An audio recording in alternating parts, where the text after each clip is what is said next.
Bien amigos, estamos de vuelta en el programa UCI Noticias. Estamos ya con nuestro invitado, el doctor Víctor García Toma. Bienvenido al programa, doctor. No, gracias a ustedes por la gentil invitación. Vamos a hablar de un tema de coyuntura, un tema que en este momento pues la ciudadanía está preocupada por esta ley que ha sido aprobada la semana pasada sobre el arresto domiciliario para adultos mayores de 65 años. Sabemos que el día de hoy en el Congreso se va a debatir una censura contra el presidente Daniel Salaverry, el presidente del Congreso, y quería saber su opinión sobre este tema y sobre la cargada semana que tuvimos hace unos días, ¿no? El arresto de Keiko Fujimori, las elecciones que también fueron un aluvión de votos para Acción Popular y bueno, y así una serie de noticias que han comenzado a arremecer al acontecer nacional. Como usted bien ha dicho, han sido unos días bastante álgidos para el país. Una serie de noticias que poco contribuyen a la gobernabilidad, a la estabilidad, a la paz y el sosiego ciudadano, ¿no? Esperemos que llegue la reflexión y que tengamos días más calmos, porque la gente lo que quiere es trabajar, lo que quiere es estudiar y quiere pedirle a sus dirigentes que se encarguen de dirigir al país. Sí, efectivamente. Y hoy se debate esta comisión de censura. ¿Qué opinión le merece? ¿Es necesario la medida o simplemente es un poco para seguir haciendo ruido político que genera inestabilidad al país, que ya hemos estado analizando? Lo cierto y lo real es que fuimos una vez más sorprendidos con una llamada ley de medianoche, entre gallos y medianoche.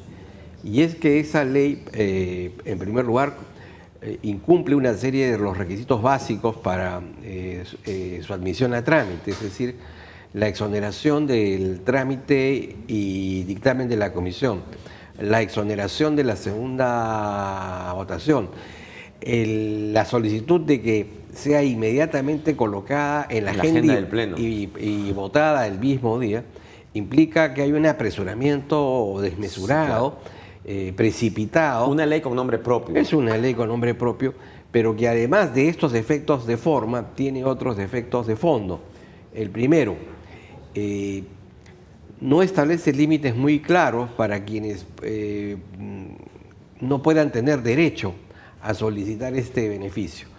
Y, por ejemplo, no se ocupa de los asesinos, no se ocupa de aquellos que hubiesen cometido secuestros, no se ocupa de aquellos que hubiesen cometido delitos por corrupción de funcionarios. Y en consecuencia, la lista de personas que pudieran salir en libertad a pesar de los graves delitos que hubiesen cometido y sin que sus condiciones de salud sean de la severidad, de la gravedad que sí establece el Decreto Supremo de Indulto Humanitario, es preocupante, ¿no? De otro lado, hay un artículo, me parece que es el tercero, que tiene un serio problema, que es una infracción evidente, crasa al principio de igualdad, por cuanto señala que quienes pueden, digamos, sufragar los gastos del grillete electrónico podrán acceder a los beneficios de esta ley. Contrario censo, quienes por la escasez de recursos no puedan, digamos, sufragar los gastos del grillete, quedan... ¿Cuánto en el mercado aproximadamente tiene una referencia de cuánto costaría un grillete electrónico? En el Perú no habrá más de 4 o 5, requiere de una gran inversión del Estado porque hay que monitorear, es un proyecto, bueno, es un proyecto que está en implementación y en consecuencia no podría ser abordado, digamos, en los términos en que la ley exige, que es... O sea, digamos, si todavía no está implementado... Se está implementando, pero requiere de una inversión muy grande, ¿no? Para tener una central de monitoreo para Así ver es. dónde están los que tienen arresto domiciliario. Así es. Ahora, pero lo más grave es que no todos pueden pagarla. O sea, sí, cuando el servicio estuviera, digamos, pleno, hay presos que pueden y hay presos que no pueden. Claro. Esa diferenciación, que no es razonable, genera una infracción al principio de igualdad, ¿no? O sea, esto abre una puerta para que puedan salir algunos delincuentes ligados a narcotráfico o ligados quizás... Y personajes Vladimiro Montesinos. a un momento siniestro de la vida política del Perú, ¿no? Es verdad que Vladimiro Montesinos podría acogerse a esa ley, tiene 73 años, tiene ya 2/3 de su pena, creo que ya avanzado, ya de que ha hecho prisión efectiva. Y no está dentro de los límites, pues, no está dentro de las limitaciones, ¿no? Entonces, todo ese conjunto de cosas hace que esa ley, me imagino, sea objeto de una observación presidencial. Eso es lo que yo le iba a preguntar. El presidente Vizcarra tendría que observar esta ley y devolverla al Congreso nuevamente debido a las irregularidades que han habido y sobre todo es una ley fast track, muy rapidísimo, se exoneraron de las firmas, los plazos y los acuerdos. Y si no es así, será a través de una demanda de inconstitucionalidad. Y lo que podría ser mucho más cercano aún es que los familiares de las víctimas de la Cantuta y Barrios Altos interpongan una nueva medida de control de convencionalidad ante el mismo juez que resolvió el caso Fujimori. Porque en ese caso, en la 14ª conclusión, hay un aspecto que es importante. El juez señala que se aplica el principio de convencionalidad en el caso del Estado peruano, en razón a que este ha sido condenado por en los casos de Barrios Altos y La Cantuta, que comprende al ingeniero Fujimori. Y en esos casos, en la aplicación de ese principio, solo cabe el cumplimiento de la pena de manera íntegra. Ahora, entonces, esa situación derivaría a una revisión, un reexamen de la ley de conformidad con ese principio de convencionalidad. La aprobación de esta ley se produce en una semana en la que Keiko Fujimori es arrestada. Quería su opinión justamente sobre este tema que está en el debate nacional. Algunos dicen que es justo, que es injusto, que ella tiene un domicilio donde se le podía haber dado arresto domiciliario, que no era necesario, se había presentado a todos los llamados del Poder Judicial. ¿Qué opinión le merece esta prisión preliminar? Creo que hay dos aspectos que hay que analizar. El primero es que aparentemente el Ministerio Público tiene los argumentos, las pruebas y los indicios razonables, ha llegado a una convicción muy intensa, en el sentido de que la señora Keiko Fujimori estaría vinculada o comprometida con los delitos o con los hechos que son materia de investigación. Y es por ese motivo que ha pedido la detención preliminar. Hasta allí, en la medida en que es alguien que pide, no encontramos ninguna observación. El tema está en el juez, que es el que tiene que resolver, que es un juez de tutela.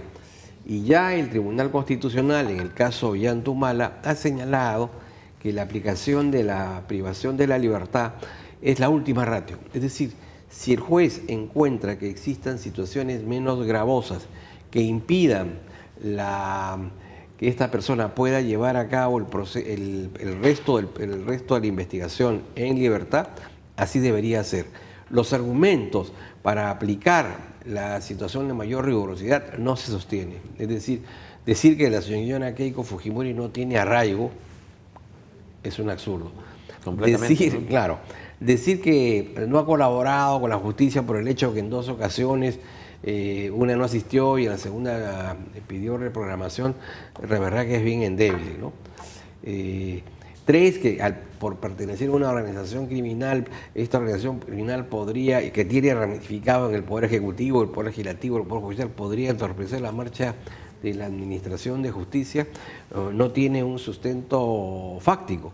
En consecuencia, la medida, siendo probablemente muy popular para un sector de la población, es arbitraria, como lo fue en el caso de los Humala, como lo fue en el caso de los empresarios de la empresa Graña. Y es por esa razón que en todos esos casos anteriores esas medidas han sido revocadas, ¿no? Sí, efectivamente. Vemos que esto ocurre pues en una semana también que habíamos salido de una elección municipal que cambió el mapa electoral sobre todo en la ciudad de Lima y que, pues como le decía, es una semana muy cargada y básicamente la población está confundida, ¿no? Hay 2 fenómenos que se dan de manera muy clara, ¿no? La primera es la judicialización de la política y en segundo lugar la politización de la justicia. ¿A qué le llamamos la judicialización de la política? Hasta hace algunos años los debates en un lugar como este eran debates ideológicos, doctrinarios, Sí, claro. programáticos. Hoy son imputaciones básicamente de carácter penal, temas vinculados con la disciplina parlamentaria, con la ética política, y en consecuencia nos estamos refiriendo más en vez de ubicarnos al tema de las convicciones y las decisiones y programas, al tema de las conductas. Y en el ámbito de la politización de la justicia, lo que ha sucedido es que los jueces y los fiscales han ido ocupando los espacios que por mudez, incompetencia, mediocridad o hartazgo han dejado los parlamentarios y los ministros en particular. Muchos de estos jueces y fiscales resuelven en función al clima político. Y se han Al convertido titular del periódico. Claro, leen en el comercio, en la prensa, ven un programa de UCI y dicen, a ver, ¿qué? Y empiezan a actuar y a resolver de acuerdo con esas... ¿Cree que hay mucha presión mediática para que un juez pueda tomar una decisión? Bueno, en los últimos meses hemos visto, pues, como dice, un abuso de la prisión preventiva, marcado por una agenda básicamente de medios, ¿no? Por un lado puede haber una presión mediática, que efectivamente hay una justicia mediática que impulsa, que obliga a los jueces y a fiscales a actuar de una determinada manera. Pero por otro lado, también hay el gustito de la cámara de televisión, la entrevista, la primera plana, que el juez se convierte en una figura popular, ¿no? El juez no tiene por qué ser popular. Incluso en las encuestas hay aprobación de aprueba o desaprueba las medidas de Carguancho. De Carguanchos. ¿No? Y lo vuelven un personaje... Claro. Y esto genera el fenómeno Jim Morrison, ¿cierto? Había un cantante de los Doors, Jim Morrison, que en cierta ocasión comenzó en algunos conciertos de su espectáculo de rock a hacer cosas que eran raras, extrañas, extravagantes, y que llevaban al éxtasis al público. Pero el público quería más, y más, y más. Y en consecuencia llegó un momento en que ya Jim Morrison no pudo soportarlo. Es decir, porque evidentemente se había vuelto, había una adicción, ¿no es cierto?, a una determinada forma de comportamiento.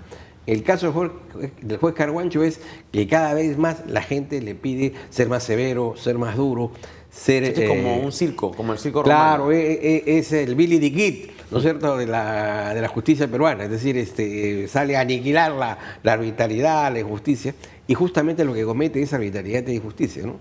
Sí, claro, y vemos que esto también va a cambiar el mapa electoral de las próximas elecciones presidenciales, ¿no? Tienes una familia Fujimori, yo creo que muy golpeada, ¿no? Un fujimorismo muy golpeado, el padre en la clínica, a punto también de volver al penal, ¿no? Él pide que no lo lleven porque si no se va a morir.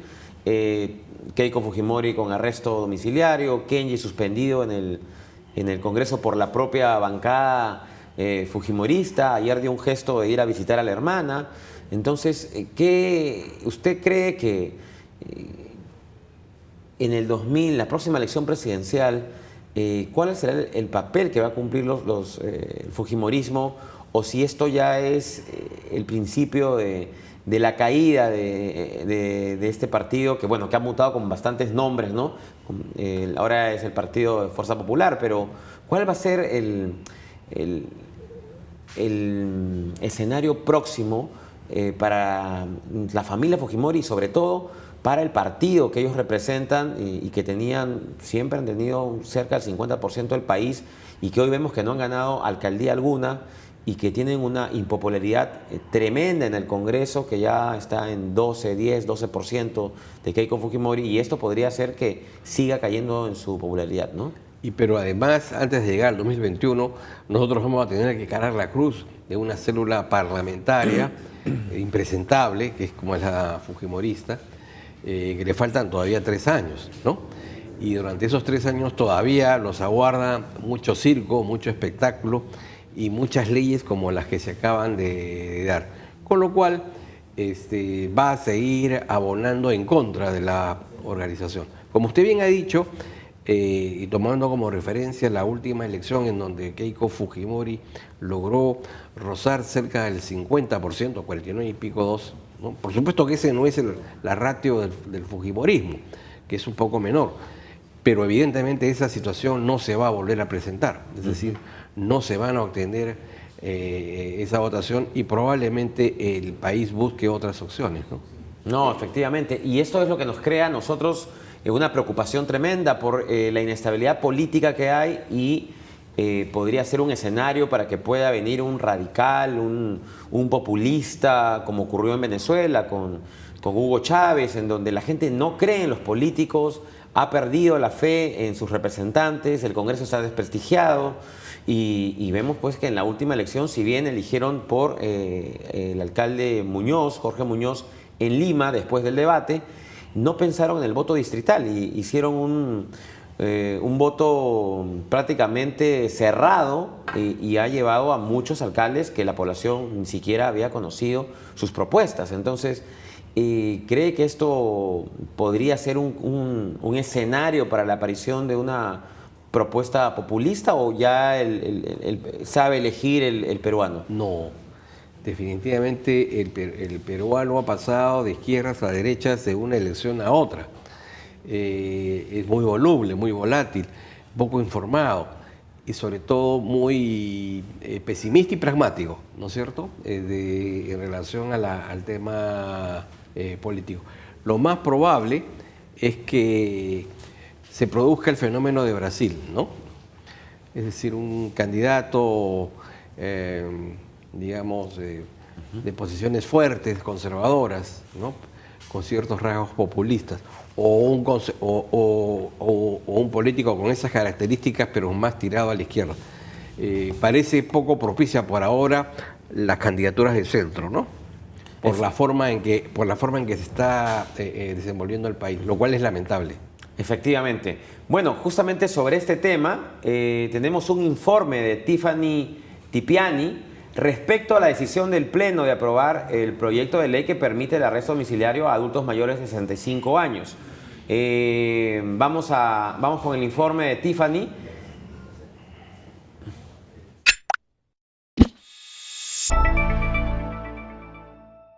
El congresista Héctor Becerril y el fiscal de la Nación Pedro Chávarri se salvaron de ser destituidos e inhabilitados en sus funciones, luego de que la Subcomisión de Acusaciones Constitucionales, en su mayoría integrada por fujimoristas, votaron en contra de la acusación. 5 a favor, 8 votos en contra. No se ha aprobado acusar a Héctor Becerril Rodríguez, congresista de la República, por la comisión de los delitos de cohecho activo genérico y tráfico de influencias contra... El Partido de Fuerza Popular votó en contra del informe que recomendaba destituir e inhabilitar por 5 años a Becerril por cohecho activo y tráfico de influencias, por el caso de los CNM Audios. El lugar donde ocurrió, por si acaso por eso se quiere olvidar, fue la casa de Guido Águila, de un delincuente, de alguien que no cumplió con sus funciones y que ha sido sancionado por este Congreso, presidente. También rechazaron destituir e inhabilitar a Chávarri por 10 años, ante una presunta infracción constitucional al recurrir al juez supremo César Inostroza. Nosotros no estamos blindando a nadie. Lo que nosotros tenemos que tener en cuenta, presidente, es que nos tenemos que remitir a los hechos. Aquí todos son culpables. No, señor, acá no todos son culpables.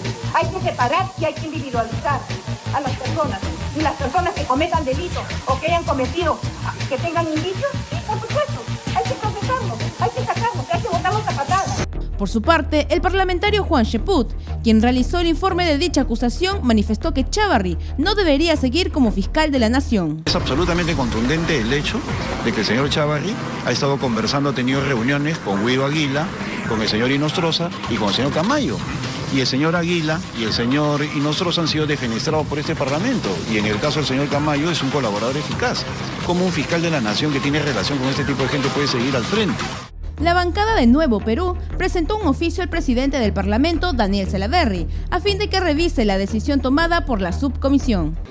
El fujimorismo ha hecho uso nuevamente de la mayoría que tiene en el Parlamento para blindar al señor Becerril. Y hay que decir que Héctor Becerril es justamente el nexo del poder político del fujimorismo con la banda de los cuellos blancos del Callao. El bloqueo del partido fujimorista a las sanciones contra Becerril y Chávarri se produce horas después de que Keiko Fujimori sea detenida por 10 días por presunto lavado de activos.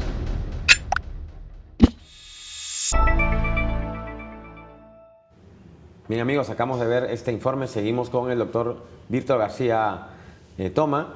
¿Y qué le parece este blindaje pues al fiscal de la Nación? En realidad el informe nos señala pues cómo se han querido prácticamente volver inmune a Chávarri, ¿no? Hay dos, digamos, acusaciones. La primera, una imputación de carácter constitucional, por infracción constitucional, que es la que se está viendo hoy. Y hay otra que yo creo que es mucho más contundente, mucho más grave, que es la denuncia que proviene del Ministerio Público y que vincula a Chávarri con los cuellos blancos del Callao. Creo que esa investigación, sumado con la información que ha sacado el día la República, me parece que es el diario La República o el diario El Comercio, en el sentido de que se habrían festinado los trámites para un cabal nombramiento como supremo en el Consejo de la Magistratura, y podría, digamos, cambiar la suerte o el destino del fiscal, ¿no?, en esta segunda investigación. En la primera creo que, en efecto, no están de todo acreditadas las infracciones, pero entiendo que en la segunda investigación la acusación es mucho más grave, ¿no? Ah, perfecto. Bueno, entonces la población, la opinión pública quiere justamente saber si es que va a caer Chávarri, porque en realidad ha pasado bastante tiempo desde que salieron los audios, se ha comenzado a dilatar y se ha comenzado a, yo creo que hacer una defensa y un blindaje, como lo acabamos de ver, pero bueno, tenemos una realmente... Yo creo que todo esto se inició por el hecho de que Gonzalo Chávarri se obstinó en asumir el cargo de fiscal de la Nación teniendo pendiente una investigación. Lo más razonable, y siguiendo los consejos que algunas personas le habían dado, era que se abstuviera de juramentar en el cargo hasta que esta situación quedara totalmente esclarecida. Al haber asumido el cargo teniendo imputaciones por infracción constitucional y como miembro o partícipe de una red criminal, el hecho de que tuviese una opinión pública bastante adversa, que le ha generado, digamos, un fraccionamiento al interior del Ministerio Público, le ha hecho daño a la propia institución y por supuesto a su propia imagen, ¿no? Creo que ese apresuramiento no ha sido, digamos, no ha sido una buena consejera de su conciencia. No, efectivamente. ¿Y qué opinión le merece? Estamos nosotros viendo en los próximos días que se inicia ya toda esta promoción del referéndum, ¿no?, para que la ciudadanía pueda tomar una decisión sobre varios puntos de reforma constitucional. ¿Qué opinión le merece sobre todo la participación de Vizcarra? Porque lo han llamado un grupo de congresistas mentiroso, hay una objeción sobre alguna de las reformas. ¿Qué le parece? ¿Estamos preparados incluso para volver a un sistema bicameral? El presidente Vizcarra tuvo un acierto, y es que tomó la iniciativa de llevar adelante un conjunto de reformas políticas y judiciales que estaban guardadas, archivadas en los desvanes del Congreso. Creo que el haberle dado el impulso a la necesidad del tratamiento de esta reforma fue positivo. También el de convocar o apelar al pueblo para que finalmente fuera quien tomara la decisión final sobre estas materias.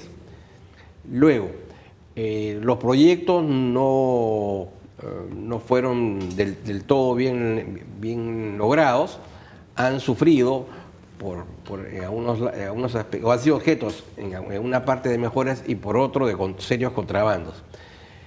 Pero finalmente vamos a ir al referéndum, se va a solucionar parcialmente el problema, pero no se crea que es la panacea, de que con eso hemos dado punto final a la problemática judicial y política del país.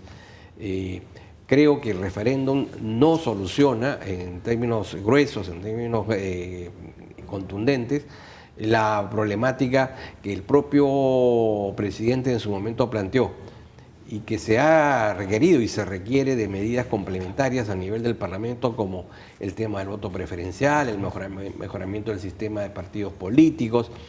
El propio reglamento del Congreso requiere de cambios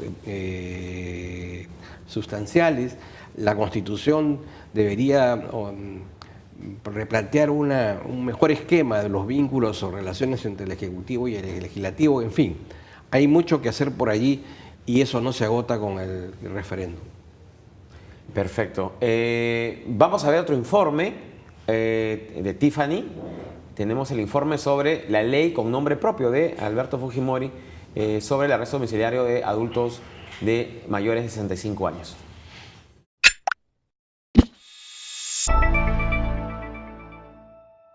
Me comprometo a ser drástica en la lucha contra la corrupción, respetando la independencia de poderes. No utilizaré el poder político para beneficiar a ningún miembro de mi familia.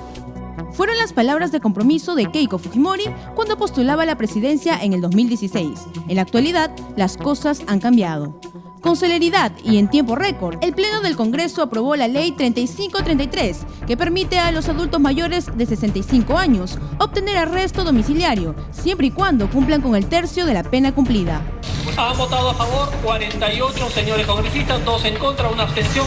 Congresistas de diversas bancadas se opusieron y manifestaron que este proyecto de ley lleva nombre propio. Se está vulnerando los procedimientos para sacarle una ley, como ya han dicho, con nombre propio. Está decidiendo que aquí se discuta una ley que, en primer lugar, presidente, pretende aplicar un beneficio sin que siquiera medie un juez. Es automático, el INPE toma la decisión y se hace. Entonces es una barbaridad porque sí es una ley con nombre propio.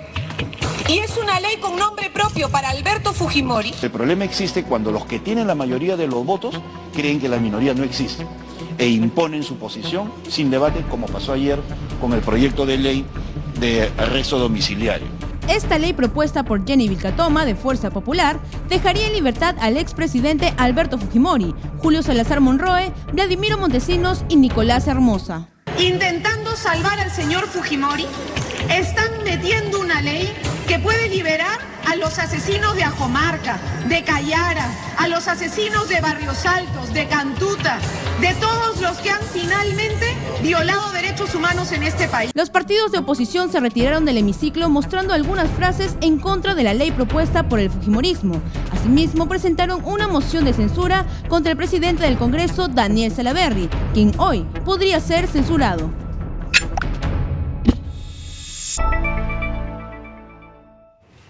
Bien, amigos, estamos ya con el doctor Gustavo Gutiérrez, después de haber visto este informe. Bienvenido al programa. Muchas gracias. Doctor Gutiérrez. Estábamos hablando sobre la ley de arresto domiciliario aprobada por el Congreso de la República la semana pasada en una manera rapidísima, se saltaron procedimientos. ¿Qué opinión le merece esta ley llamada Alberto Fujimori, ¿no? Con nombre propio, básicamente? Bueno, en realidad yo he tenido la oportunidad de ver algunas exoneraciones de propuestas legislativas en razón del grado de urgencia que se pudieran dar. Así que desde un tema estrictamente reglamentario sí es viable, ¿no? O sea, cabe la posibilidad de que se pueda realizar ese tipo de exoneraciones y pase directamente un proyecto al Pleno. Ahora, el otro tema quizás sea lo concerniente a la pertinencia, ¿no? Si eso no es pertinente, si es que esto no es, en todo caso, como dices, una ley con nombre propio. Y yo creo que, en efecto, tiene un matiz muy ligado a una persona, en este caso al expresidente de la República, pero en términos nuevamente objetivos, la norma que se ha planteado se ha construido de forma tal que sea aplicado para un universo o una población de personas. Pero justamente este universo, que es grande, podría beneficiar a algunos personajes cuestionados no solamente de la política, sino también a delincuentes que están en este momento cumpliendo su condena. Por ejemplo, hablábamos de Vladimiro Montesinos, de algunas personas vinculadas al Grupo Colina que han cumplido creo que son los 2/3 de la pena para que puedan acogerse a este beneficio, ¿no? Sí, bueno, entiendo que es un tercio. Un tercio. Un tercio de la pena. Pero claro, los niveles de aprobación también están elevados un tanto al rango de edad, ¿no? Estamos hablando de 78 años para figuras graves, ¿no? Y por tanto ya prácticamente tienen un término que se caracteriza o que está calificado inclusive en la propia resolución de supervisión de la Corte Interamericana de Derechos Humanos, que se emitió para el caso del indulto, está calificado como una medida anticipada de carácter humanitaria, ¿no? O sea, repito, o sea, podemos discutir sobre la conveniencia o no de la figura, pero técnicamente sí es admisible. Y eso es lo que usted había mencionado, la pertinencia, ¿no? Y esto el doctor García habíamos estado conversando. ¿Era necesario o urgente aprobar esta ley, que es probable que el presidente Vizcarra la observe en los próximos días, ¿no? La devuelva nuevamente al Congreso? Pero era pertinente en un escenario político post-elección municipal, en una semana el arresto también de Keiko Fujimori. ¿Usted cree que fue pertinente? No, era inevitable ligar el proyecto de ley con la situación particular del ingeniero Fujimori, ¿no? Era inevitable. Y en ese contexto, lo más lógico era ir calmada y pausadamente, es decir, no había necesidad, salvo urgencias derivadas para ese caso en particular, que el proyecto se viera primero en una comisión, que existiera un dictamen, que el dictamen fuera visto en el Pleno, que hubiese un debate amplio e intenso en el Pleno, que existiese la segunda votación, que la opinión pública también pudiera dar sus consideraciones adicionales. Eso hubiera sido lo lógico. Y en consecuencia, como bien se ha dicho acá por nuestro colega y amigo, el tema de la pertinencia, el tema de la oportunidad es un problema. Pero también lo es desde mi punto de vista el que, si bien es cierto de que la práctica parlamentaria permite la exoneración e incluso la inclusión en la agenda y la posterior exoneración en la segunda votación, lo que cuestiona la oposición es que no estaba validado primero la firma del señor Acuña, porque él no es el personero principal titular de la Alianza por el Progreso, que además ha manifestado su oposición a la medida. Y incluso ni siquiera firma la personera titular de Fuerza Popular, no firma la señora Letona, firma otra persona, ¿no? Entonces hay ahí, luego el representante de APP retira su firma, con lo cual complica la situación, ¿no? Mire, tenemos un despacho en vivo, Diego Ogmin, desde la prefectura. Diego, muy buenos días. Nos encontramos efectivamente en la prefectura de Lima, donde hoy se cumple el 6º día de la detención preliminar de la lideresa de Fuerza Popular, Keiko Fujimori. Recordemos que Keiko Fujimori se encuentra con detención preliminar dictada por el fiscal José Domingo Pérez y por orden del juez Concepción Carhuancho desde el día miércoles. A pesar del distanciamiento con Kenji Fujimori, él se acercó el día de ayer aquí a la prefectura junto a su madre, Susana Iguchi, para visitar a su hermana. Tenemos también la información que Mark Vito viene todas las mañanas al mediodía religiosamente a visitarla y a dejarle unas cosas, su almuerzo. Y también acotar también que hoy, para las 4 de la tarde, se anunció una concentración en el Campo de Marte por la libertad de Keiko Fujimori. Volvemos más adelante en otro despacho en vivo desde la prefectura de Lima, José. Muchas gracias, Diego, por el reporte. Bien, estamos en una semana, como les decíamos, en el Perú cada semana nos trae sorpresas, ¿no? Cada semana es totalmente una agenda y noticias diferentes. ¿Qué opinión te merece el arresto de Keiko Fujimori? Habíamos hablado ya con el doctor García Tomás sobre esta medida. ¿Crees que fue arbitraria el arresto, dado que ella tiene arraigo, tiene cómo demostrar que no se iba a fugar del país? Bueno, yo creo que la decisión del juez es radical, pero bueno, está dentro de su ámbito de competencia. Lo que sí yo creo, y quizás acá quisiera precisar un poco este tema de la ley y todo, creo que aparte de toda esta circunstancia en la cual estamos desenvolviéndonos en las últimas semanas, como consecuencia de un acto totalmente ilegal, ¿no? y un golpe institucional dado por un juez de la Corte Suprema, al revocar el indulto, y que me parece gravísimo, y que no se ha llamado la atención por la comunidad, porque ha creado un procedimiento inexistente. El control de convencionalidad no existe. Es más, he tenido la oportunidad de conversar con unos profesores mexicanos y señalan claramente que el control de convencionalidad es una técnica para resolver un caso, como el control de constitucionalidad, etcétera, cuando uno tiene un caso abierto. Este señor juez no tiene ninguna competencia porque el caso de Fujimori es un caso que tiene la calidad de cosa juzgada. Y al haber aperturado y haber revocado el indulto en el que no tiene competencia, salvo la justicia constitucional que ha sido habilitada por el caso Crucillat y recomendada también por la Corte Interamericana de Derechos Humanos, lo que han hecho termina siendo un golpe de Estado, un golpe institucional.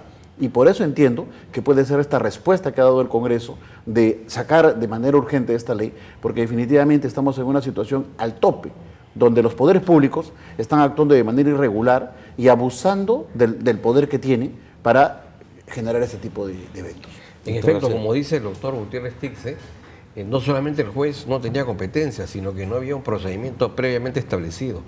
Si la propia sentencia de la Corte de alguna manera se orientaba a que los familiares de las víctimas utilizaran el mismo procedimiento que se había seguido en los otros casos de revisión del indulto, que era la acción de amparo, la cual es mencionada, incluso se menciona el papel del Tribunal Constitucional del Perú y se señala que es el ente que es el competente y da las garantías de celeridad para resolver un caso de esta naturaleza.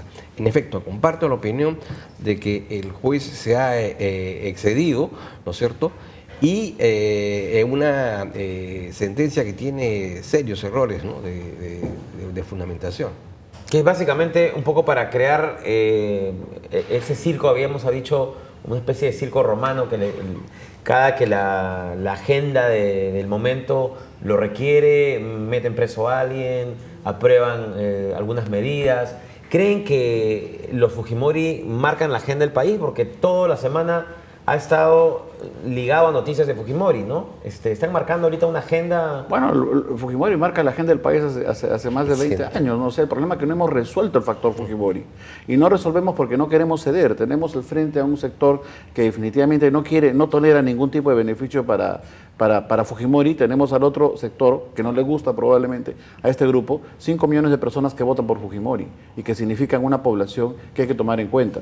En consecuencia, lo que tenemos que buscar es ser más inteligentes, ¿no? Tenemos que buscar una salida que permita paliar, o en la cual vamos a perder todos, pero tenemos que ganar finalmente como país. Y lamentablemente eso no lo entendemos. O sea, el factor Fujimori está presente. Es más, además hay dos herederos que probablemente uno de ellos vaya a ser candidato y no sé si vaya a ganar las elecciones, pero va a ser también una presencia importante en las próximas elecciones, ¿no? ¿Crees que este escenario es ideal para que Kenji pueda resurgir? Porque había habido una diferencia entre hermanos. Ayer Kenji se acercó a la prefectura, ha visitado a Keiko, con un perfil muy bajo, no quiso dar declaraciones, fue muy mesurado, pero ¿crees que esto puede ser un resurgimiento, que uno de los dos hermanos sea el candidato presidencial y se unifique, y esto, en lugar de dividir, pueda unir a la familia Fujimori que hoy día está golpeada? Mire, la verdad que yo de esa perspectiva no lo sé, pero sí creo que debe quedar algo claro, que una cosa es Keiko, pero otra cosa es el Fujimorismo. Y el Fujimorismo como tal existe, o sea, hay mucha gente que todavía está ligada, él tiene esa añoranza en una cuestión hasta sentimental con Alberto Fujimori. En consecuencia, es un tema que no podemos nosotros estar de espaldas, tenemos que asumirlo. Y asumirlo implica, pues, como te digo, tratar de buscar medidas que permitan un consenso, que permitan ceder en este tipo de decisiones, y que lamentablemente no lo estamos haciendo, y eso genera permanente ruido político que no hace daño, que hace mucho daño a la institucionalidad del país, ¿no? En el Perú existió el urrismo, existió el pradismo, existió el odrismo, que fueron movimientos, digamos, populares, que tuvieron como base un gobierno fuerte, popular y autoritario. En este caso el fujimorismo cumple esas características. Pero las dos derrotas consecutivas de Keiko Fujimori, y ahora creo que es más grave, cuando se generó una cierta expectativa, cuando decidió constituir una organización política en serio y logró obtener 72 curules en el Congreso, teniendo un dominio absoluto del mismo. Y empezamos a conocer los resultados y los comportamientos de esa bancada.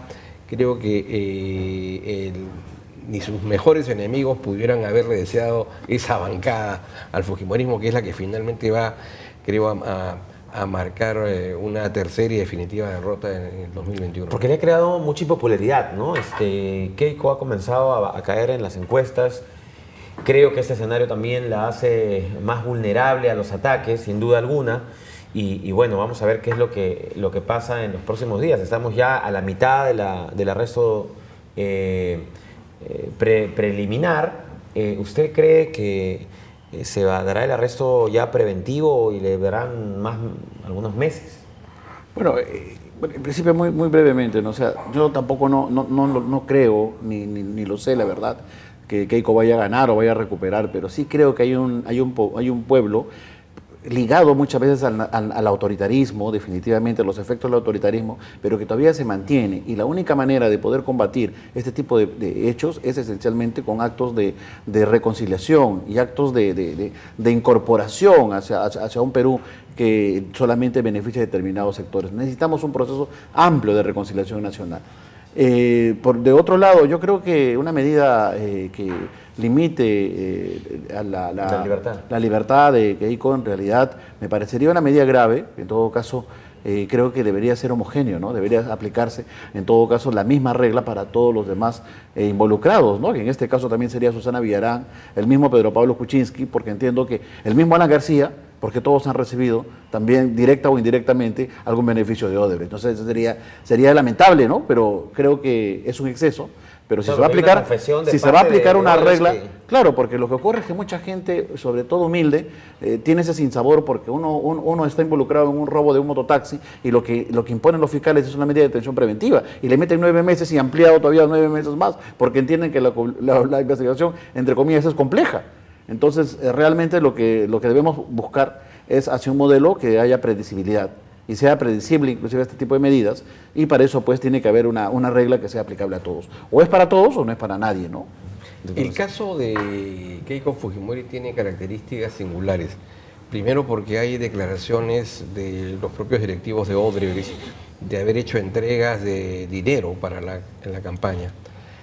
Hay el caso de personas que ya han declarado que han prestado su nombre o se ha tomado su nombre para lavar dinero, es decir, que la hipótesis es que habiendo recibido este dinero de Odebrecht había que, digamos, de alguna manera insertarlo en el mercado, y lo han hecho a través de la figura de los cócteles, las rifas, y muchas de estas personas han declarado que no han dado ningún aporte o que eran conscientes de que esos aportes no habían sido brindados por el propio suscribente, sino por operadores del propio fujimorismo. Entonces, razones sólidas para la investigación sí hay.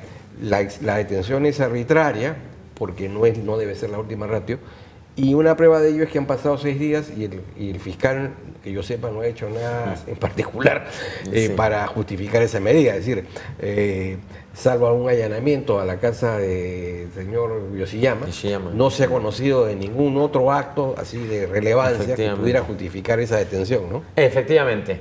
Bien, amigos, nos vamos a una pausa y regresamos con UCI Noticias en esta entrevista con 2 constitucionalistas muy destacados del país.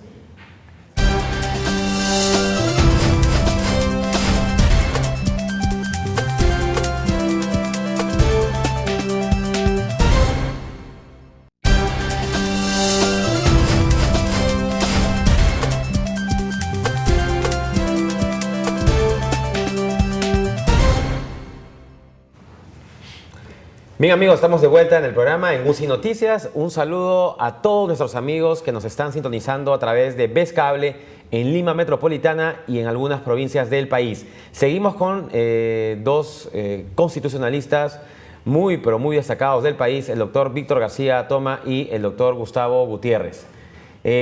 Bueno, seguimos pues con la conversación, con la entrevista sobre una semana bien complicada que ha tenido el país, la última semana que pasó, el arresto de Keiko Fujimori, la aprobación de esta ley del indulto o arresto domiciliario para personas mayores de 65 años y lo que se viene, que es la consulta popular del 9 de diciembre, ¿no? Que justamente quería conversar con ustedes sobre estas reformas que se quieren hacer. ¿Qué opinión le merece, doctor Gutiérrez, esta convocatoria a referéndum? Bueno, yo creo que era lo que esperaba la población, ¿no? No estoy muy convencido de la parte de la reforma política. Creo que la parte de la reforma del sistema de justicia era necesaria, aunque es insuficiente.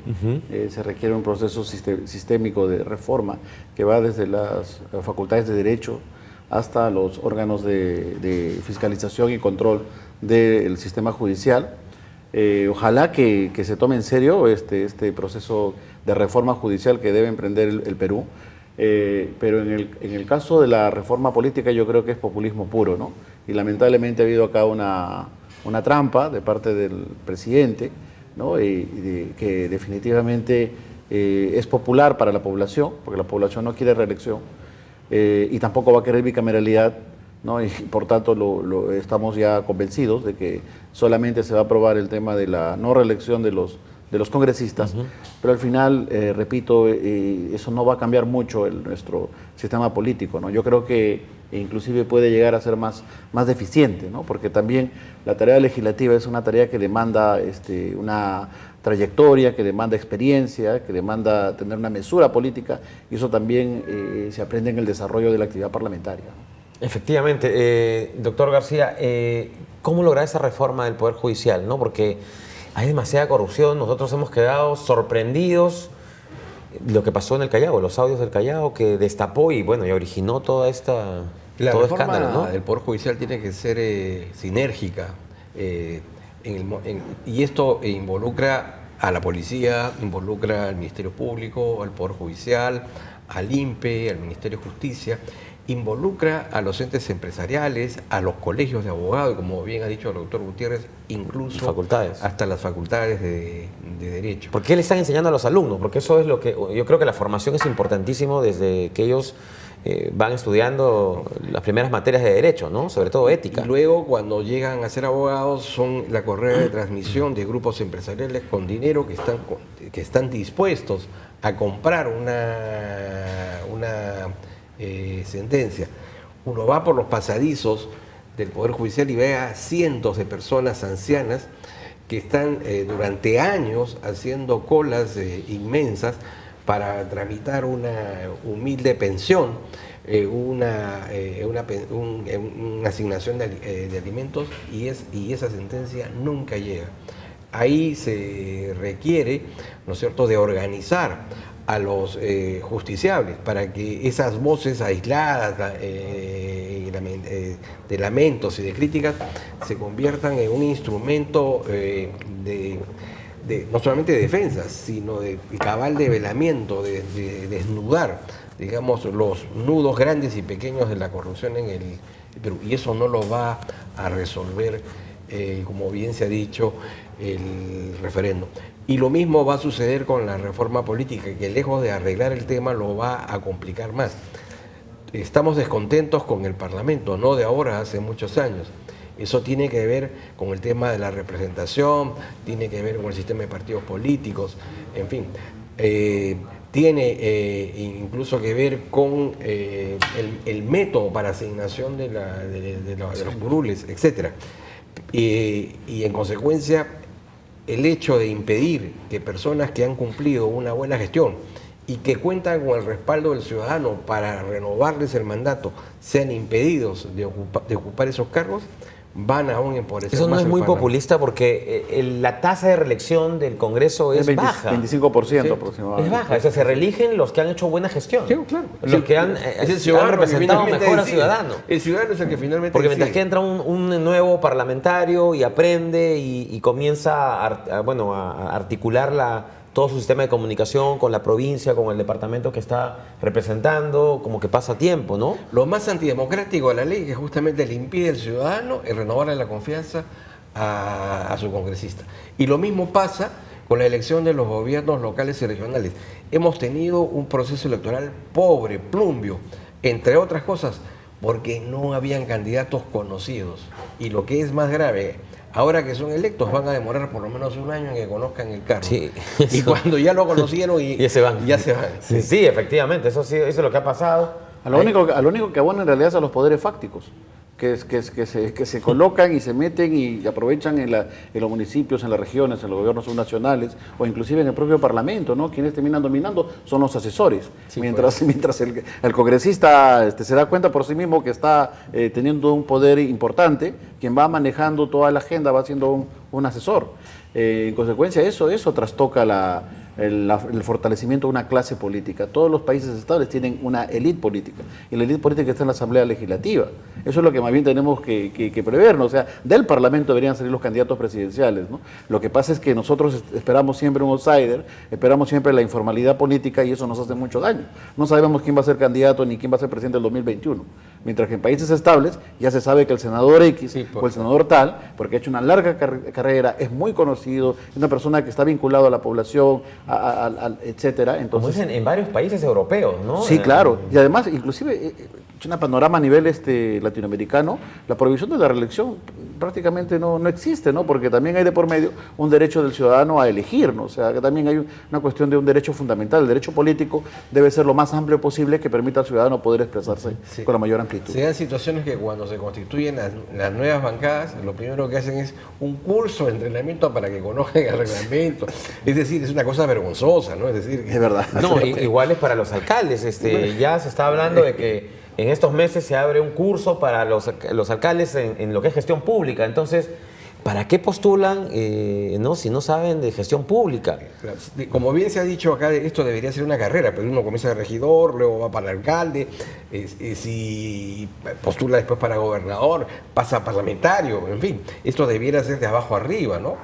Sí, pero no se están dando justamente ni las condiciones. La no reelección también municipal impide pues que los municipios tengan un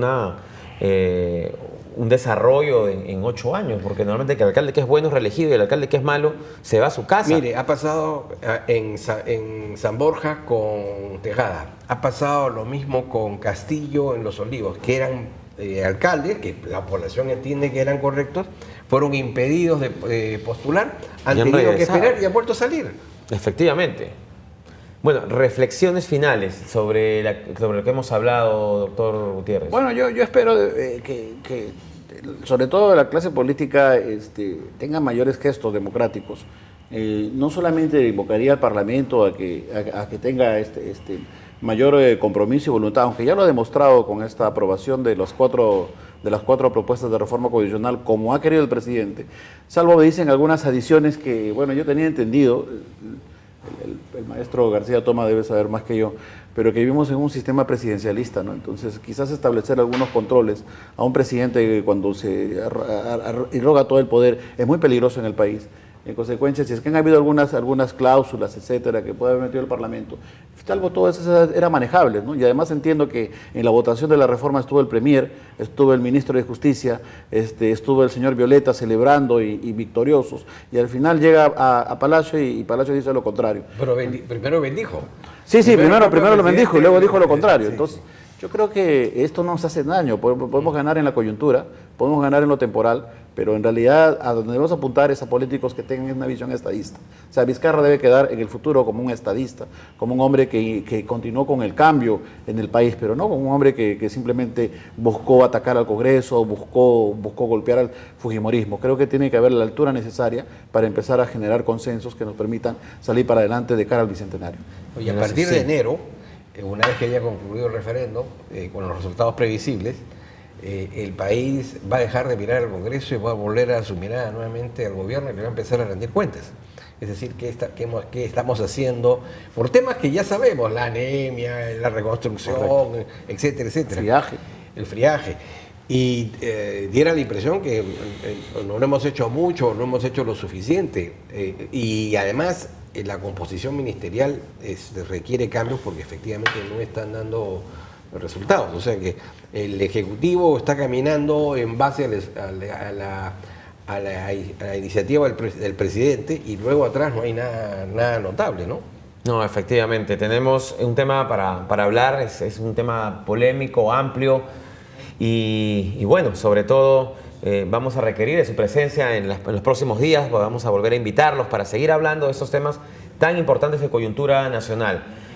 Muchas gracias por estar en el programa. Gracias.